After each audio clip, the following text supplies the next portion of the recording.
biggest part, the French.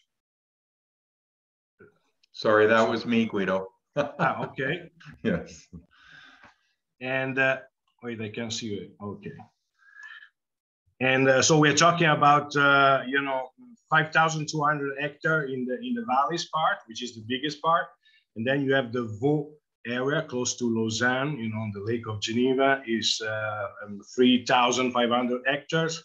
Geneva is 1,300 hectares, and Ticino is 1,100 hectares. So it's the fourth region in production, in size of production. We have the chance to work with Merlot, which is a grape that you can make very different wines out of it.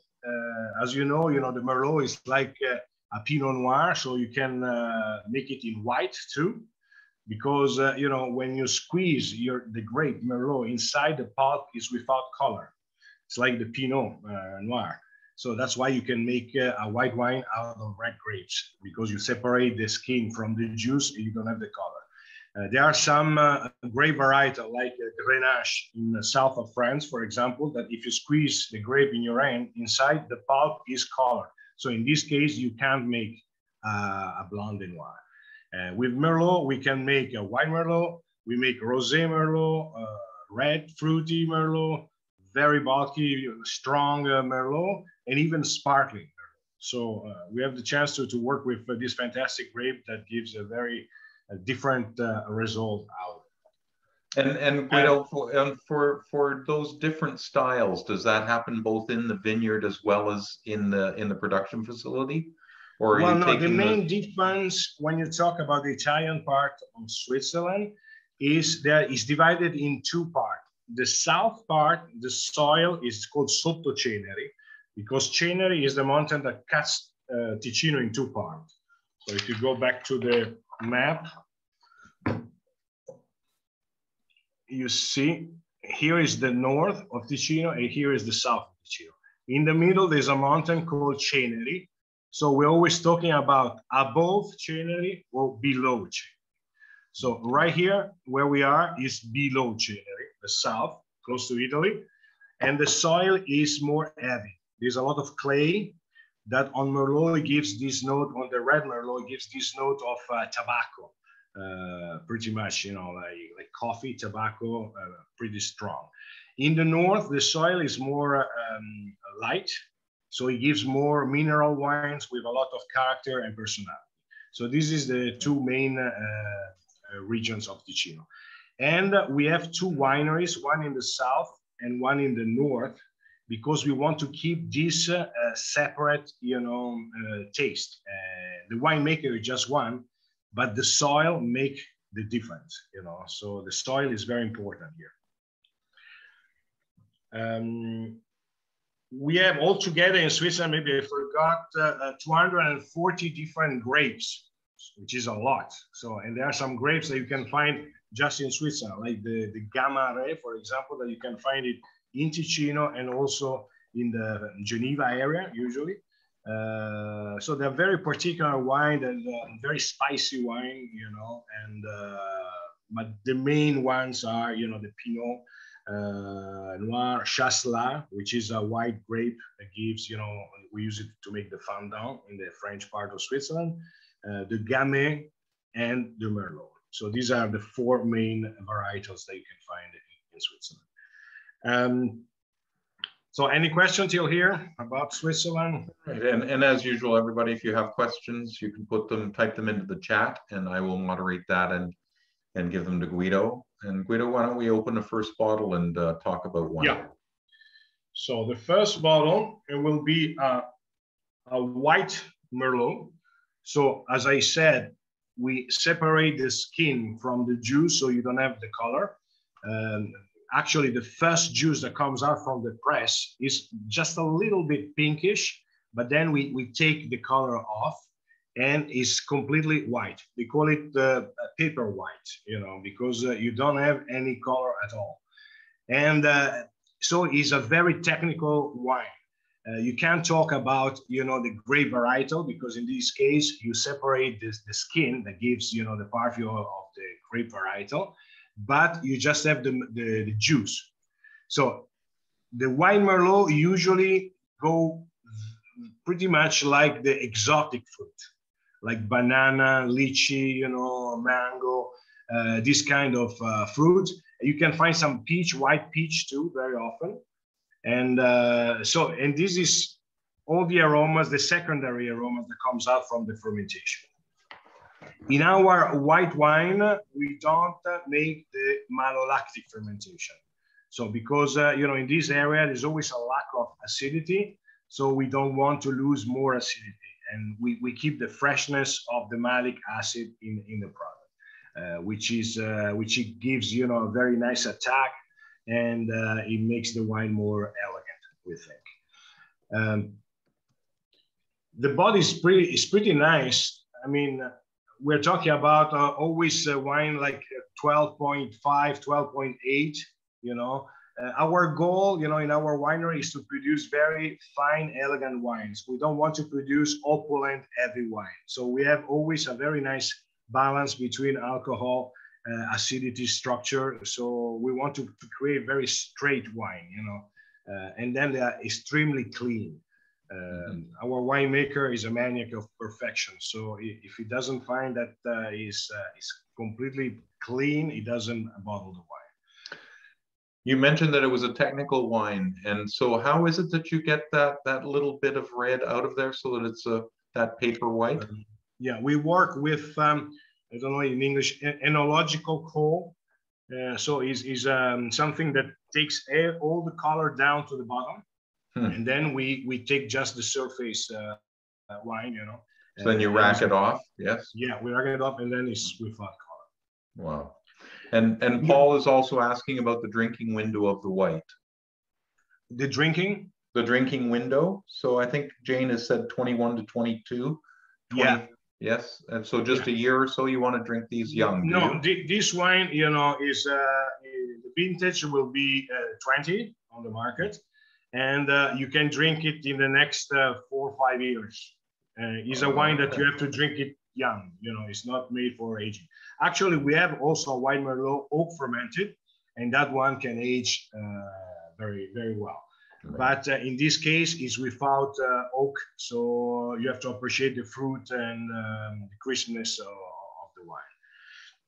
So in your mouth, you will have this attack of, you know, the warmth of the alcohol, and then it will react on the side of the tongue because you got this malic acid that keeps it, you know, very fresh and clean. It's quite smooth too, you know, so there's a nice body, so it's very well balanced with the acidity. So we make, for example, a Sauvignon Blanc that's drier. In this case, a white Merlot is more smooth, you know, everybody kind of like it, you know, because it's an easy drinking wine. And the particular thing is, as I said, you have to appreciate, you know, the young when he's young. And I think Ticino is the only area in the world, you know, the Italian part of Switzerland, where we are, where they make a white Merlot.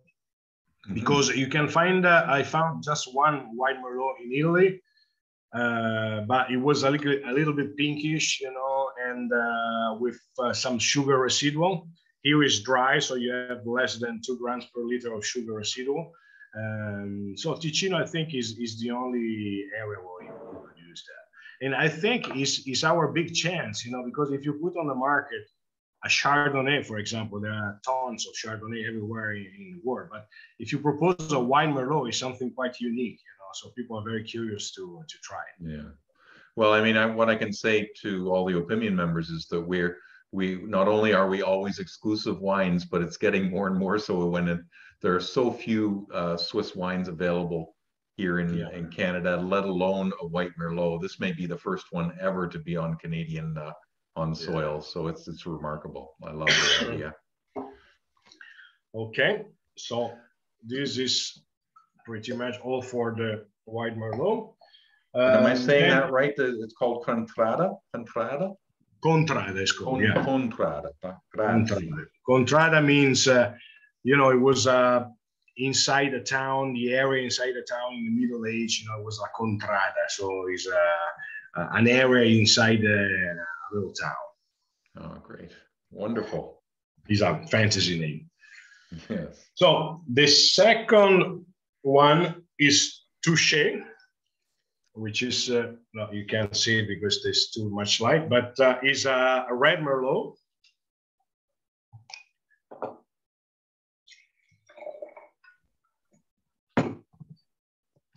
So very important in the wine business is the age of the vineyard. Where you use young vineyard, you can have a lot of sugar too, a lot of power, but there's always a lack of deepness into the wine. So the oldest is the vineyard, the more soul, the more deepness you get into the wine. And that's a very important thing that we always do in the selection of the grape to make our red wine. We have some wine that just stay in steel tank, very fruity, easy drinking, and then we use young vines. But for this kind of wine, you know, we use quite old vineyards. And the color is nice. It's a deep red color. And, you know, you got the first phase of evolution. It starts to go towards the ruby color. And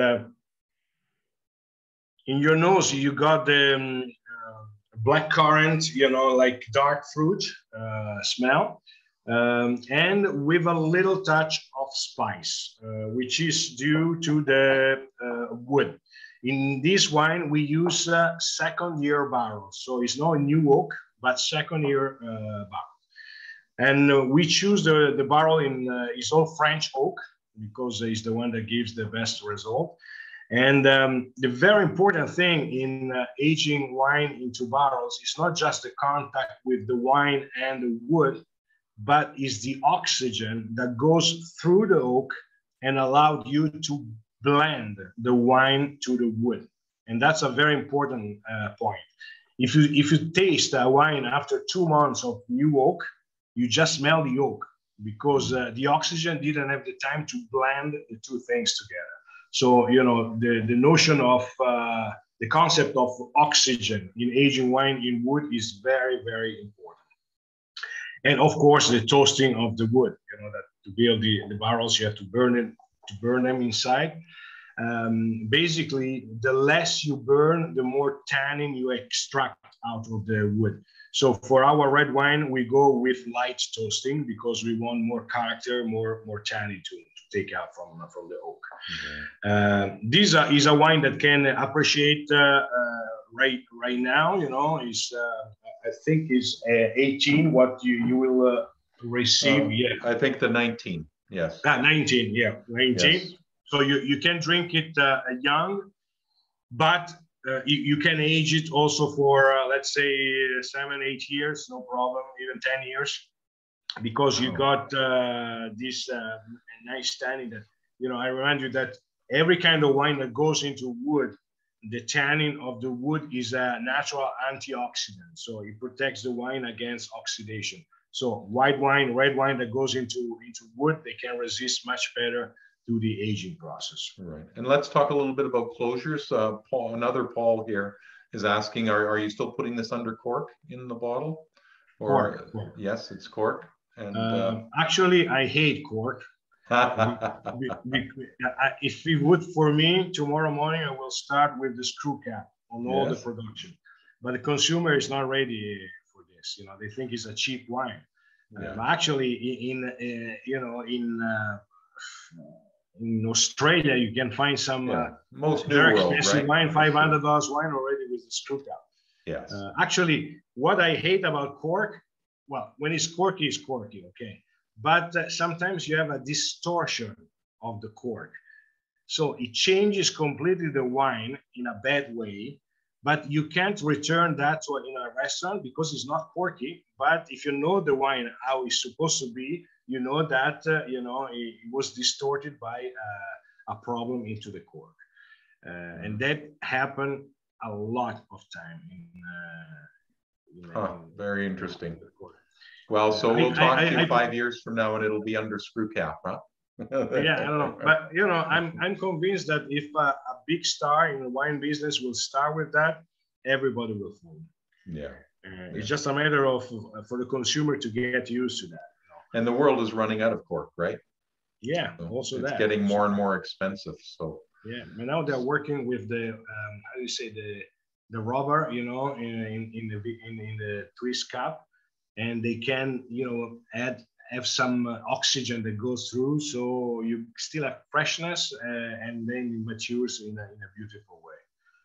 we have a lot of Pauls on the call today. So another Paul is asking, how old is the winery and how many bottles a year do you typically make? Okay, so I started the Brivio brand, which now is integrated into the Gialdi brand in the 1988. I took over a small winery that was here in the region, and then we always cooperate with the Gialdi company, you know, for the production. But in 2001, the Brivio company was integrated into the Gialdi group, and the Gialdi group is more than 60 years old. But at the beginning, they were importers of wine, and the production started in 1984. So it's roughly 30 and some years. There you go. Yeah, 30. Of production, and right. The total production with the two brands, you know, Gialdi Brivio, is about 1 million bottles. Wow. Okay. Yeah. The base 90% on the Merlot grade. And a very little percentage of that is actually exported, right? A lot of it is drunk locally. Yeah. Well, the average of the winery, you know, in Switzerland, they export 1.5%. Yeah. So amazing. basically nothing. Right. And the Germans take a lot of that, I read. So, the Swiss German, they drink a lot of especially Ticino wine, because you know here is very the climate is very nice and hot, and here we have palm trees. And, wow. You know, my wife is American. The first time that I said come to Switzerland, there are palm trees, she thought I drank too much. You know, actually here you got palm trees and a lot of sun. Oh, that's amazing. Sounds lovely. All right, so that was number 2, the Touché. Yeah. And so the first 2 that you've talked about are I've written it in the chat, but just so everybody's aware, there's 3 bottles of each of those 2 wines in a case of 6 that you get to buy together.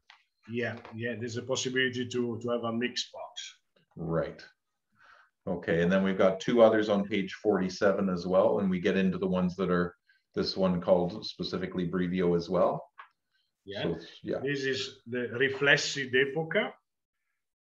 Is 100% Merlot from the south of Ticino. So the vineyard are they touch the Italian border practically. Very heavy soil, a lot of clay.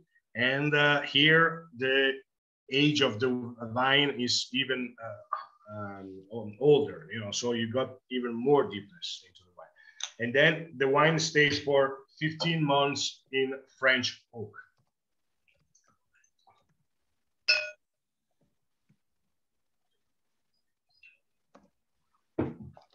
$15 months. And is that all new oak, or do you also do some in old? At least 80% of new oak. Right. Very powerful, but always keeping this fil rouge, you know, our style, which is the finesse, the elegance. So it's more than 13 degrees. This is 13.8 degrees, but it's pretty much, you know, like these notes of, you got a little touch of black tea, Cuban cigar, definitely. You know, when you open a fresh cigar, you smell the cigar, you got this tobacco very strong. And this is typical from this south area. So it's a classic. In our region, you know, the last 2 that we're drinking now are considered the classic, very elegant red wine from this Italian part of Switzerland. So the Riflessi d'Epoca, south, and the Sassi Grossi, north of Ticino. So there are 2 main regions, but there are 2 wines considered really, really the top quality. The color is still young, yeah, so is a wine that can age very well. I think minimum 15 till 20 years, no problem. You got nice structure, nice tannin, fresh tannin. So really everything is there to age it beautifully. And in your mouth, you got a nice attack, always on the elegance. You know, you don't feel the alcohol that covers all the rest, but you feel the freshness of the tannin. And here again, we use, you know, light toasting. So we have more tannin that comes out from the oak. And we age the wine in a very cold cellar. Our cellar are built under a mountain here. And the particular thing about this cellar is that you have the same temperature and the same humidity during the whole year. This is due to the fact that when it rains, the water goes down towards the Como Lake, which is behind here, behind this mountain. And going down inside the rock, the water pushes some fresh air that comes out on the Swiss side. So the old man from this area, they felt this natural natural air coming out from the rocks, and they built all the cellar on this side of the mountain. So we have always 12, 13 degrees Celsius during the whole year, and 85% of humidity, which is the top condition, you know, to age wine in wood. And because of this cold cellar, we don't filter our top wines. So we just clear the wine in a natural way. You know, the cold takes everything down into the barrel, and then we pump just what is in the surface. So we clean it in a natural way. Sorry. And you do that many times, right? You don't just do that once. You take it off the. It depends on. It's up to the winemaker that checks. You know, how many times you have to do it, and the structure of the vintage. So some vintages need more. You know. This Manipulation. Kind of French is soutirage, you know, from one barrel to another. But these allowed you to have everything still into the bottle, you know, because every time that you filter a wine, you take something off, you know, you take some color off, some structure. So it's always like better, like the big Bordeaux, you know, sometimes you have a little bottom, but everything is still into the structure of the wine. Right. And especially for this wine, you know, this kind of wine goes to some connoisseur, so they know how to handle this kind of wine and how to decant it if you have to decant it. I would suggest if you drink it young, you can drink it young, but I would break it in a carafe, you know, so just strong in a carafe just to give more oxygen. Get it decanted quite vigorously, yes? Yeah. So it helps to open up a little bit more. Well, let's talk a little bit about that. If you were to hold this wine for 10 years, would you still want to decant it after 10, or then do you want it to stay tight? You know, wine is a matter of taste. Yeah. Actually, I don't like too old wines, but that's my taste. You know, I prefer the punch of a red wine, you know. So I would say I will drink it after 8 years. Right. But 8 years, you know, I would just serve it like this from the bottle, you know, to the glasses. Yes. You don't need to open it up. And what you're saying, and you know, when I buy these types of wines in the 6, I'll try one when it comes. And so typically we'll decant that so that it softens those tannins a little bit, right? Yeah. But then as it ages in the cellar, then it's not as necessary. And so I agree with you there. Straight out of the bottle, if it's a really old one, it doesn't need any softening. It's already softened in the bottle, right? Exactly. Yes. Right. So in this case, you know, you got a nice tannin. So of course you have to serve this wine and to drink it with red meat, you know, cheese and stuff. Because I always remind you that the tannin of the red wine react with your saliva. That makes it so rough between your tongue and your palate, you know, because it neutralizes your saliva. So you have to recreate this balance by eating something fat, like red meat, a nice steak, you know, cheese. So it's something physical. It's not the fashion that you have to drink red wine with meat and white wine with fish. It's something that happened actually in your mouth.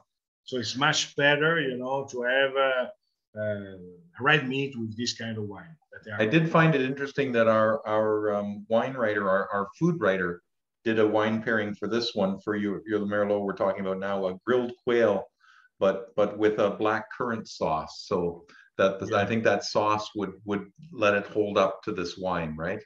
Yeah, exactly. Yeah. No, and you know, it's very, very long. So you know, this is a very gastronomic wine, you know, because you have still the time to have it in your mouth and to combine it with nice food, you know. So it's a great wine. You can find this wine in Switzerland, in the top restaurant all around Switzerland. You know. No, that's brilliant. Very and good. This is from the south of Ticino, very close to the Italian border. Now we go with the other red, which is the north of Ticino, and it's called Sassi Grossi. Sassi Grossi means big stones, because there was a battle there many, many years ago, and they used to roll down big stones against the enemy, you know. There are people from Milan that they were going north and tried to, you know, conquer, you know, different kind of land in Switzerland. At the time, it wasn't Switzerland, but they used to protect themselves by rolling down these big stones, and they won actually the battle by rolling down these big stones. Of course, here, you know, the north gives more tannin. So is a wine that can age even better than the one before. There are some people that prefer, you know, the south of Ticino, the first, the second red that we tasted right now, because it's more smooth. There are some people that they are looking for more masculine wine, you know, and this is the case, you know, the Sassi Grossi from the north of Ticino, because it gives this a lot of character, you know, that comes out. The color, it will be 19, so very young for this kind of wine.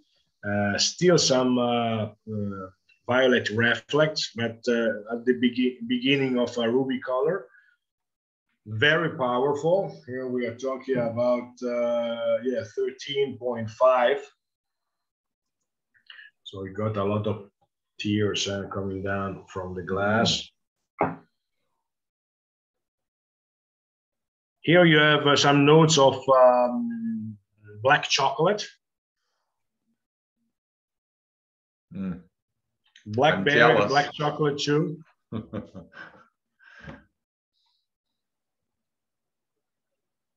Sometimes you have these kind of you know, the dry bananas that you can find on the nose.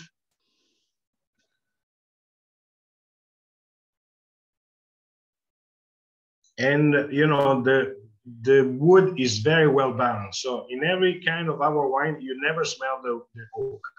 That's the important thing. You know, when you age a wine into oak, you don't have to smell the oak. And that's what I was explaining before, is the oxygen that allowed you to blend this kind of thing, you know. We have a wine that stays 36 months in oak, and is a 200% new oak, because we go 18 months in new oak, we come out, it goes again 18 months in new oak. Wow. But you don't smell the oak, because the oxygen in 36 months had the time to blend beautifully the wood to the wine. When you smell the oak, there's something wrong, or the wine didn't have enough structure to cope with the oak, or it stayed too short into the oak. That's very interesting. You know, our red minimum stays 12 months, from 12 to 36 months in oak. And that's really interesting, because I think that you would think the longer it's in the oak, the more it's going to have that oakiness. But I understand what you're saying. Yeah, it's exactly the opposite. Integrated, yes. As far as we are concerned.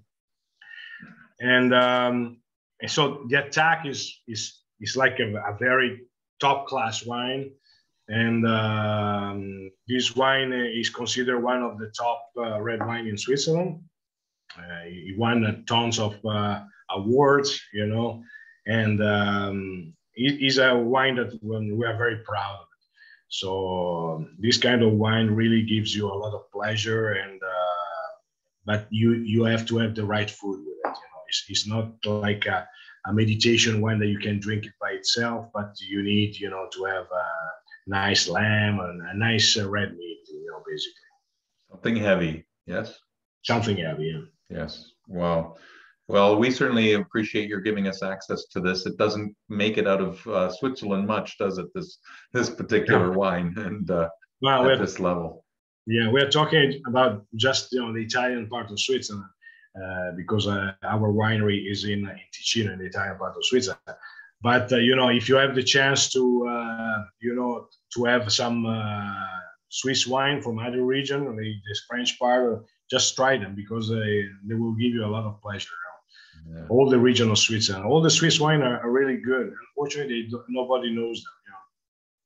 So, and would you say, though, you were saying that there's that masculine, feminine between the two of these, and so is that kind of like the Barolo Barbaresco, that sort of thing too? So yeah, it could be, you know, it could be a good example, but with the Merlot, you know, it creates different synergy with the wood, I think, compared to the Nebbiolo, you know. Yeah, but and again, which of these is the masculine of the two? The north one, Sassy Gross. The Sassy, okay. So that, and so that's the bolder one that you really need that. And just to everybody here, our master of wine, Guido, you might not have noticed this, but she had said on the palate it's damsons, which I had to look it up to know what that is, and that's a plum, everybody. So she was getting plums on the palate with this particular wine. So yeah, no, that's great. And another Paul is asking how COVID has impacted the Swiss wine industry. Is it similar to other regions that it's been difficult? Yeah, unfortunately, you know, everything was closed here, so all the restaurants were closed. So we have some line in the big distribution. Fortunately, you know, that never stopped. Actually, they increased the sale. We were ready with our shop online. You know, we can't export, but inside the national market, we increase a lot of the wine from the private houses, because everybody, actually, the positive thing about COVID, that everybody stayed home and drank a lot of wine. Yes. So they discover wine. That was the only pleasure that it was still there. You know? Yes, no, it's true. And I've got another question here, that all four wines are 100% Merlot, correct? That you have not blended in anything else? We have some blend. We have some Merlot and Cabernet, Merlot and Gamay, but not in this range for Canada. Yeah. So the four wine that we tasted now, they're all 100% Merlot. Oh, that's brilliant. Well, if anybody has any other questions for Guido, it's getting even later in the evening for you, Guido, isn't it? Yeah. And we certainly appreciate your taking some time out of your Saturday to talk to us. And it's always the big thing for us here at Opinion is that we like to connect people with the winemakers and the people that are involved in our wines. So it's great for you to take the time to do this. It's exactly what we are as a wine club here in Canada, and we love the fact that you've given us the opportunity to represent your wines here in Canada, and look forward to sending the order to you once this closes on November 8th, and send the order over and have them starting to come. We're very happy about that, and we think positive, you know. And to have access to this quality of wine is just a remarkable thing, which it just excites me to no end. So I end up with an awful lot of, as people are on all of these calls, I have to order these wines. Whenever I hear about them, I say I've got to have one of each of these four. So, and I mentioned I've that friend who lived in Switzerland. He's going to come in on one of the cases with me as well. So he became an Opinion member just so he could buy these Swiss wines. So that's a really good thing. So thank you everybody for joining us this afternoon, this evening, and we will all see you again very, very soon. Have a good day. Good night. Okay. Bye-bye. Thank you. Bye-bye.